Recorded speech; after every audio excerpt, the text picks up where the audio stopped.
पाकिस्तानकडून भारताची कॉपी करण्याचा धंदा सुरूच आहे, पण नक्कल करण्यासाठी सुद्धा अक्कल लागते. भारताचे शिष्टमंडळ हे ऑपरेशन सिंदूर हे फक्त दहशतवाद्यांची तळं नष्ट करण्यासाठी होतं हे समजावून सांगणार आहेत UN सिक्युरिटी काउन्सिलच्या देशांना. त्याचबरोबर पाकिस्तान आणि दहशतवाद्यांचं काय कनेक्शन आहे याची पोलखोल करणार आहेत. त्याच वेळेला पाकिस्ताननंही एक केविलवाणा प्रयत्न चालवलेला आहे आपली बाजू मांडण्याचा, पण याची जबाबदारी ज्याच्यावर देण्यात आली आहे तो स्वतः या दहशतवादामुळे भाजला गेलेला आहे, ज्याला याची झळ बसली आहे. तो व्यक्ती म्हणजे बिलावल भुट्टो जरदारी, ज्याच्या आईची पाकिस्ताननं पोचलेल्या दहशतवादी संघटनेनं हत्या घडवून आणलेली होती.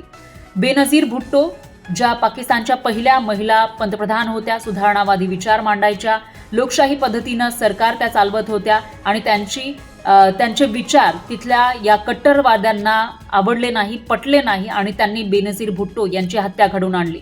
पाकिस्तान तालिबान नावाच्या दहशतवादी संघटनेनं एक 15 वर्षांचा सुसाईड बॉम्बर त्यांच्या रॅलीमध्ये पाठवला होता आणि या बॉम्बरनं बेनजीर भुट्टो यांची हत्या करून स्वतःला उडवून दिलेलं होतं. त्यावेळेला बिलावल भुट्टो हा फक्त 19 वर्षांचा होता. त्यानं याविषयीची अनेकदा कबुली दिलेली आहे की कशा पद्धतीनं पाकिस्ताननं पोचलेल्या दहशतवादाची मोठी किंमत आपल्याला मोजावी लागली आहे. आणि तोच बिलावल भुट्टो आता जगाला समजावून सांगणार आहे की पाकिस्तानचा आणि दहशतवादाचा काहीही संबंध नाही. म्हणजे हा तर एक जोक ऑफ द सेंचुरी झाला.